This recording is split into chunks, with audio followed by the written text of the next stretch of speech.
안녕하세요. 주식공부입니다. 오늘도 세상에서 가장 재미있는 주식시장에 들어왔습니다. 지금 끝날 시간이 다 돼가지고요. 오늘 저 회사에서 퇴근하고 피곤해가지고 그냥 잤어요. 그래가지고 일어나 봤더니 시장이 다 끝날 때가 됐어요. 그래서 오늘은 뭘 살까 생각을 하다가 실적이 어닝 서프라이즈인 현대차가 실적은 어닝 서프라이즈인데 그 저번에 빼딱꼼플리 현상, 앙드레 코스텔로니의 빼딱꼼플리 현상으로 이게 이렇게 소문에 사가지고 뉴스에 팔아야 되는데 저는 요쯤에서 팔았어요. 요쯤에서 조금 먹고 팔았어요. 근데 지금 제가 산 가격보다 더 떨어졌어요. 판 가격보다. 근데 이게 저 뉴스에 나오고 나서 도로 떨어졌지 않습니까? 그래서 이렇게 내가 팔고 나서 많이 올라서 추가로 못 샀는데 이렇게 떨어져서 물론 더 떨어질 자리가 있어요. 여기까지. 근데 그냥 현대차 여기서 사고 만약 여기까지 더 떨어지면 기아차를 또 추가로 사면 되죠. 그래서 1%만 사보겠습니다. 그래서 지금 시장이 끝날 때가 돼가지고 일단은 다른 얘기보다 일단은 사야 되는데 이렇게 호가창이 이렇게 없어지잖아요. 한 10분 남겨놓고 그러면 이제 안 사져요. 이제 마감하면서 사지는데 그러면 어떻게 사야 되냐? 이 위에다 써야지 뭐. 현금 매수 이렇게 하잖아요. 그러면 이게 안 사져요. 안 사지고 그냥 이따가 이제 장 마감 지금 8분 전인데 장 마감하고 샀나 안 샀나 이제 결정되는 거죠. 그래서 웬만하면은 저는 저 방송 중에 요 10분 전에 살려고 그랬는데 오늘 뭐 자꾸 이것저것 보다 보니까 시간이 다 지나 버렸네요. 그래서 저번에 네 번째 계좌에서 계속 샀지 않습니까? 그래서 지금 현금이 37%였어요. 현금이 37%였는데 오늘 또 1% 사지 않습니까? 그러면 현금이 36%가 됩니다. 그래서 이 주식시장에서 어떠한 악조건 속에서도 이 주식시장이 이렇게 출렁출렁 하지 않습니까? 근데 어떠한 악조건 속에서도 내가 손해를 안 보고 빠져나올 수 있는 현금 비율이 30%라고 합니다. 30%. 근데 지금 오늘 1% 산다 그래도 36%가 되니까 6%는 그냥 꾸준히 좋은 주식 조금씩 1%씩 살 예정입니다. 6%. 앞으로도 6일 더 남았죠. 그리고 30%는 갑자기 급락을 했다거나 그러면은 여기서 사서 이게 이제 우리나라가 이렇게 성장하지 않습니까? 성장했는데 우리나라 가치예요. 이게 가치가는 계속 올라갑니다. 근데 가치를 넘어서기도 하고 가치를 내려서기도 합니다. 여기서 사가지고 가치까지 오면은 파는 거죠. 팔아서 30% 갖고 있다가 또 떨어지면은 한 번에 사는 게 아니라 분할로 이렇게 사가지고 또 여기 원위치 오면은 팔고 그리고 주식 70%는 여기서 눈덩이를 굴리면서 올라가는 전략입니다. 눈덩이는 점점 커지죠. 그래서 제가 그 17년 차 아닙니까? 주식 투자 17년 차인데 주식 그 계좌에서 돈을 찾아본 적이 거의 없어요. 10년 전에 차 살 때 한번 돈을 찾은 적이 있고 그리고 찾은 적이 없어요. 그런데 이번에 이제 아파트 가격 올해 말쯤에 다 찾아서 낼 예정입니다. 그래서 그러면 지금 8억인데 아파트 가격 6억을 내면은 2억밖에 안 남지 않습니까? 그래서 계속 지금 금액이 커지기만 했었는데 갑자기 확 줄어들어서 멘붕이 올 수도 있습니다. 이게 코스피, 우리나라 종합지수 코스피 연봉 차트입니다. 연봉. 근데 이게 우리나라는 지금 올해 6.98% 떨어졌지 않습니까? 근데 보면은 외국에 보면은 미국은 지금 신고가예요. 신고가로 작년 신고가 치고 또 신고가로 날아가고 있습니다. 다우존스 산업지수고요. 그 다음에 일본 니케이 지수 볼까요? 일본도 지금 신고가로 날아가고 있어요. 근데 지금 우리나라만 비리비리합니다. 지금 독일 닥스 지수 볼까요? 이것도 신고가예요. 근데 우리나라는 지금 여기 있지 않습니까? 여기서 파란불로 이렇게 되고 있어요. 지금.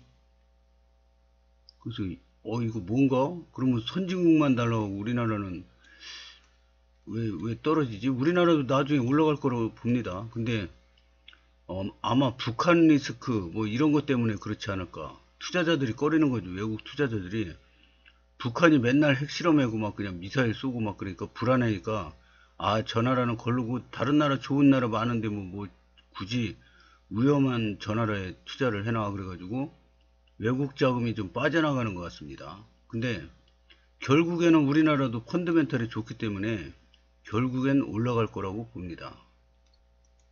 그러면 우리나라 월봉 차트를 보면은 최악의 경우요. 최악의 경우 여기까지 떨어질 자리가 남아있죠. 근데 뭐 이거는 아무도 모르는 거죠. 여기 20개월 선인데 여기 찍고 이렇게 날아갈지 아니면 여기까지 내려와서 날아갈지 그거는 모르는데 지금 현금을 또 그냥 갖고 있기는 부담되는 게 지금 우리나라 그 정고점이 3,300 아닙니까? 근데 지금 2,400이에요. 뭐 겁날 자리가 아닙니다. 그래서 이거는 예측은 아무도 못해요. 그래서 이 투자라는 거는 예측을 하고 하면은 그거는 도박이랍니다. 도박. 예측을 아무도 못하는 예측을 해서 하는 거는 위험성이 크고 도박이라 이거죠. 그러면 안전하게 투자하는 방법은 뭐가 있나요? 이게 지나고 나서 결정을 하는 거죠. 지나고 나서 대응하는 거죠. 그러니까 이게 일로 갈지 여기 20개월 선 지지받고 일로 갈지 아니면 옆으로 왔다 갔다 길지 아니면 여기까지 내려왔다가 갈지 그 누가 합니까? 아무도 모르죠. 그러니까 이게 움직이는 상황에 따라서 만약에 여기서 조금 더 내리면 계속 사는 거죠. 뭐 그러다가 여기까지 오면은 왕창 사는 거죠. 이제 왕창 그 현금 30% 보유를 여기서 이제 10%씩 사는 거죠. 지금은 1%씩 사고 있지 않습니까? 여기서 10%씩 사는 거죠. 여기 볼린저 밴드 하단 찍었는데 또 떨어져? 또 10%. 그럼 여기 반등해야 되는데 또 떨어져? 또 10%. 그래서 100%. 근데 더 떨어진다. 100% 샀는데 더 떨어진다. 그럼 그냥 가만히 있어야죠. 손가락 빨고 있어야 됩니다. 하여튼 그래서 이게 지금 우리나라 펀더멘탈로 이렇게 쭉 가는 게 이 빨간 선인 것 같습니다. 그래서 빨간 선 밑으로 오면은 질러야죠. 근데 지금 요 위에서 놀고 있는데 여기서 이렇게 될 것 같은데 그거는 모르는 거예요. 이렇게 갈 수도 있는 거죠. 현대차 매수 됐습니다. 그것도 제가 살라 그런 것보다 좀 더 싸게 됐네요. 18만 5,100원. 아까 근데 주문을 18만 5,500원에 주문을 했어요. 왜냐? 저 주문을 했는데 안 될 수도 있거든요. 그래서 위에다 쏴놨는데 일단은 장이 마감되면서 매수가 됐습니다.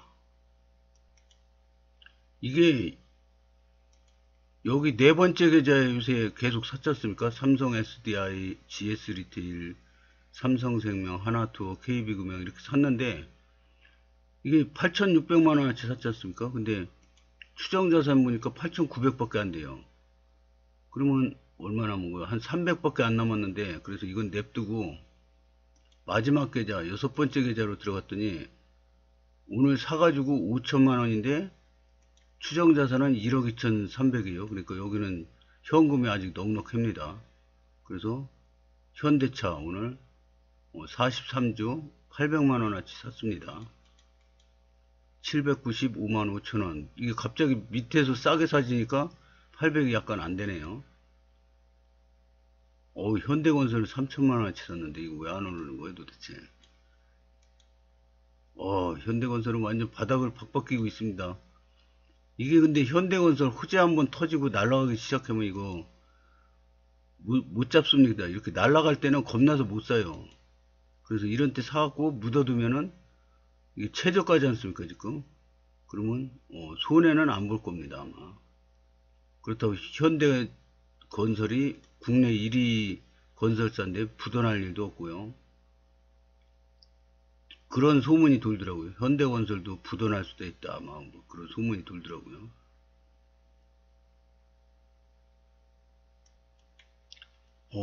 세상에서 가장 재미있는 주식시장. 지금 급해가지고 장이 끝날 때 돼가지고 현대차 못 살까봐 일단은 사고 봤습니다.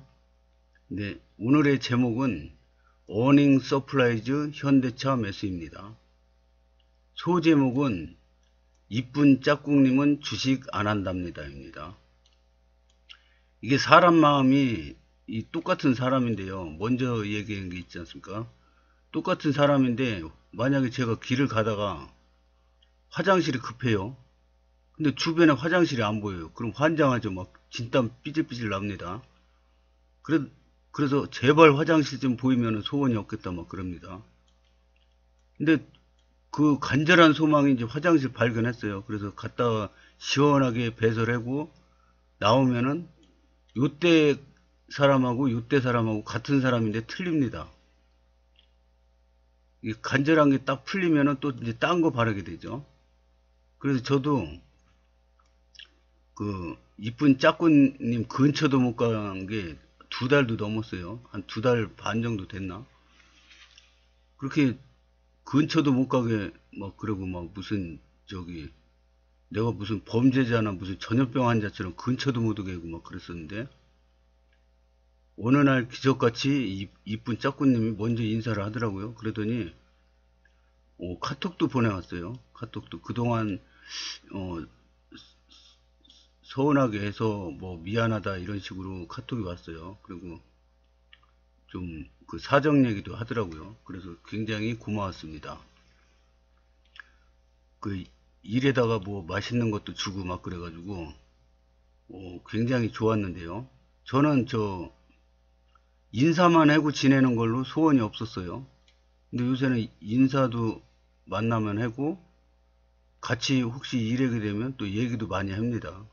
뭐 같이 일 안 할 때는 얘기 안 하고 모르는 척 했는데 같이 일할 때는 얘기도 잘하고 그래요. 그러면 엄청나게 지금 발전한 거 아닙니까? 근데 이 사람 마음에 인사만 하고 지내도 소원이 없겠다 그랬는데 인사도 하고 같이 일할 때는 또 얘기도 많이 해요. 그러면 이거 내가 소원하던 것보다 훨씬 좋아진 건데 그래도 더 좋아지고 싶어가지고 그러니까 사람 마음이 이게 서 있잖아요. 그럼 다리 아파가지고 앉고 싶어요. 근데 이제 앉잖아요. 앉으면은 이제 또 눕고 싶어요. 눕고. 이 사람 마음이 욕심은 한도 끝도 없는 겁니다. 그래서 투자에서도 제가 보기에는 투자 증권 계좌에 한 10억만 있잖아요.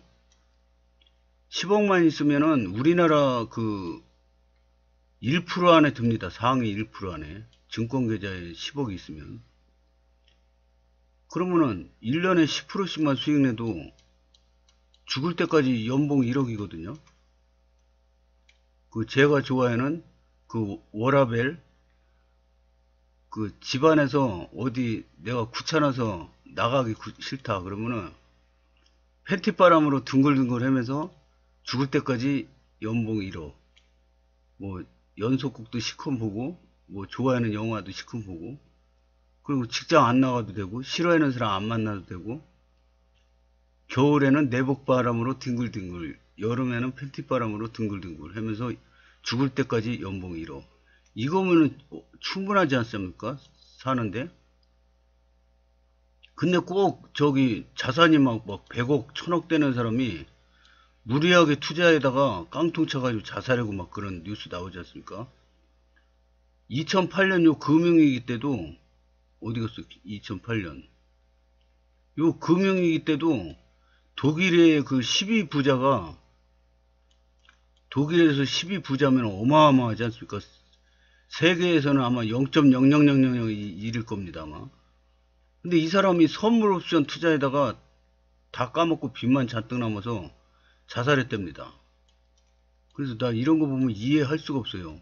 독일에서 5위 부자면은 엄청난 부자인데, 그렇게 부자가 이렇게 재산 관리를 이렇게 할 줄 모른다는 게 참 신기합니다. 그래서 사람의 욕심은 끝이 없어요. 그래서 저도 반성을 하고, 혹시 이쁜 짝꿍님이 주식 캐면은 같이 주식 얘기 하다 보면 또 이야기거리가 많아져서 또 친해질 가능성이 많지 않습니까? 근데 왜 이렇게 목을 매는지 몰라요. 저는 조강지 저 부인도 있고, 그리고 이쁜 아들 딸도 있고, 형제들도 있고, 그런데 뭘 자꾸 새길라 그래요. 근데 이게 사람 심리가 그렇더라고요. 제가 주식 방송은, 부동산 방송은 이제 하면은 막 몇 시간 만에 막 조회수가 1000이 넘어와요. 그래서 재밌는데, 주식 방송은 해봐야 조회수가 한 100밖에 안 올라요. 100도 잘 안 오르더라고요. 그러니까 재미가 없으니까 그냥 뭐 살 때나 그냥 찍고, 한 달에 월말 점검할 때 한 번 찍고, 그러니까 어떤 때는 한 달에 한 번 월말 점검, 그 다음 달에 한 번 월말 점검, 이렇게 한 달에 한 번씩밖에 안 올려요. 근데 이제 그 짝꿍님한테 구박받으면서 내가 뭐 크게 잘못한 거 있나 그래서 미안해서 유튜브 채널을 가르쳐 줬어요. 근데 주식 안 하면 안 보겠죠. 그런데 혹시 주식하면은 도움이 되지 않을까 그래서 열심히 했어요. 그런데 이제 요새 친해져가지고 얘 물어보니까 혹시 주식 하시냐고 그랬더니 안 한대요. 관심 없답니다. 그러니까 힘이 쫙 빠져가지고 요새 며칠 동안 이 주식 방송 안 했지 않습니까? 그러니까 이 동기부여가 돼야지 저도 열심히 하는데, 안 한다 그러니까 힘이 쭉 빠졌습니다. 근데 이제 이쁜 짝꿍님은 짝꿍님이고, 저도 이제 올해 60일 아닙니까? 근데 이제 평생 남자끼리 하는 직장만 다니다가 처음으로 지금 여자가 많은 직장에 들었는데, 지금부터는 이제 여자 관계도 신경을 써야 될 것 같습니다. 왜냐? 정년 퇴직하잖아요? 그럼 부인은 직장 생활하기 바빠요. 얼굴 보기도 힘들어요. 요즘에도 얼굴 보기 힘들어요.